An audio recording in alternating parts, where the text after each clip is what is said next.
Hi, everybody. Nick Blazer here with another position analysis. Today is a cube action I encountered in one of my recent WBIF World Individual Championship Play and Explain videos, which will be coming out soon. That just kicked off, and it's the opening round, so there's 5 matches that we're scheduled to play at will. And I've got one from the I've got some other videos scheduled up too, but it'll probably like the 25th or something like that, I think is what I have scheduled for the first one.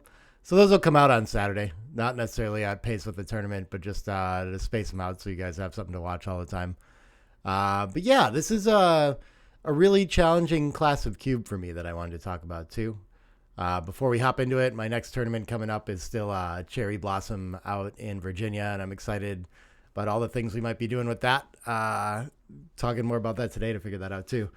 But I think I'll be on site out there. So check that one out. The Cherry Blossom Tournament in Virginia in the end of April. Ben Friesen's the organizer. You can find information on that online. And reach out if you're interested in lessons. I got my book out there and all that fun stuff. Please do like the videos and subscribe to the channel too. We're climbing. Maybe I'll get to 1,000 soon, you know? Still got to cross 900 here. But okay. So I've actually been working with a student on this, on cube action in general, middle game stuff too. And I classify these ones as positional is the tag that I always use. And what's challenging about them to me is that like I guess the pros and cons of each side are so asymmetric and so different that it stops, like a lot of our typical rules kind of stop working, and it just becomes very like one side is much better than the other, right? And so in this position we can see black has a racing lead in the better board, but they're also overrun and like at risk of cracking soon. And white has the priming position, so a lot of these positional category cubes do have primes involved, but they don't have to for it to be like crashed or overrun or something like this. I feel like the more relevant theme is that piece here. But yeah, so over the board, I was actually the brown checkers deciding on the take or pass, and I did receive this cube, and I wasn't 100% certain that I would send it. And my thought process before I show the answer to and everything here was that, well, I mean, I do have the race and a better board, so that's going to help me. But I figured, you know, maybe I'll have a chance to just like run out and anchor or escape, or maybe that white checker won't escape and I can attack it and buy myself time to escape the prime that way. So that's a common theme in priming games, is that you blitz to buy time to escape, something like this. So look to me like on the surface of it, I probably have some play in this. But yeah, so when I saw this afterwards, I see that it's a decent sized pass. I'll bring that analysis up on the screen here. And so I had to spend some time with this one. I guess like the threats weren't super clear to me for white either. I guess, of course, well, they might hit a 1, right? And send a third checker back. And then we're in big trouble, I guess. You know, I'm not sure how I was evaluating that, but I guess it seems like a fine cube for that way. Or they might make a 5 prime or something like this. But again, in playing the black checkers, I was thinking, well, they're not going to do both or all of it, and sometimes they won't do either, and things like that. And so maybe I do have more life here. But as I looked over this one to try to study it after the fact, and understand why it's like why we're already to this past territory, I started to go through the numbers and try to figure out, you know, like what the good side is and what the bad side is. And I noticed that an ace that hits is pretty huge, right? So I was saying that like the main reason that black can play this position is because they still have good race or a winning race. After they hit, no longer the case. Now we just have 3 checkers back behind a prime, and we're losing the race. And that seems like a disaster. So that's like 11 rolls at a time. That's not always going to happen. Okay. But the other side of it already, you know, we have a 4 or a 2-2 to cover. And so we're up to 21 rolls already that are, I think the 2-2 is going to cover. Maybe it makes the 3-point or something, or probably just plays down here. Either way, that's already 21 rolls. Well over half of them that are going to do something pretty amazing. And making the 5 prime, I think that's enough where I've run out of hope to anchor at the edge and try to hop past it. I just don't have time to get up there, right? So the 5 prime is maybe worse than I was evaluating or something like that too.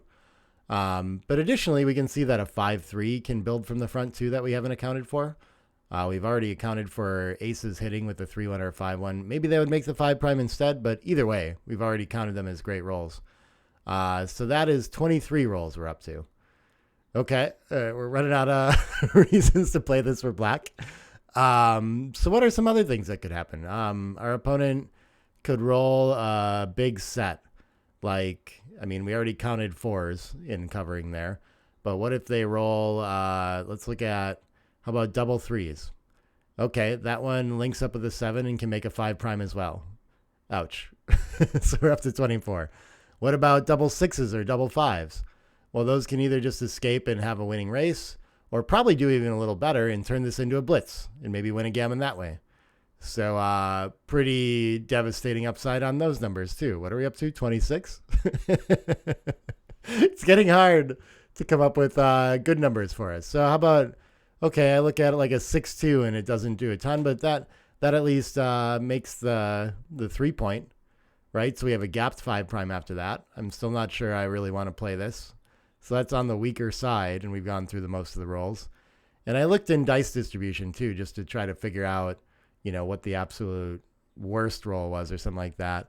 And it comes up with 3-2 and 5-2 for white here, which we can see don't do a whole lot. The 3-2 especially maybe just like gets distribution to try to build next time.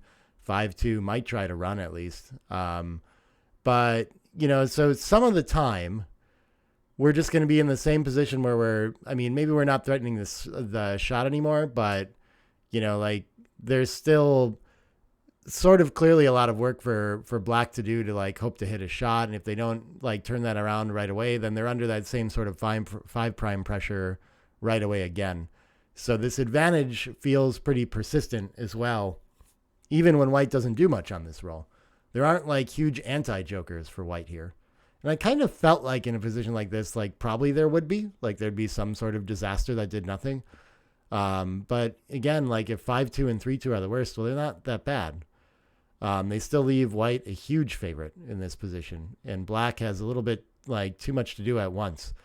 Once, if white runs with a 5-2, well, now I guess like our 3s and 2s are black wants to hit with, they want to step up with, they want to cover.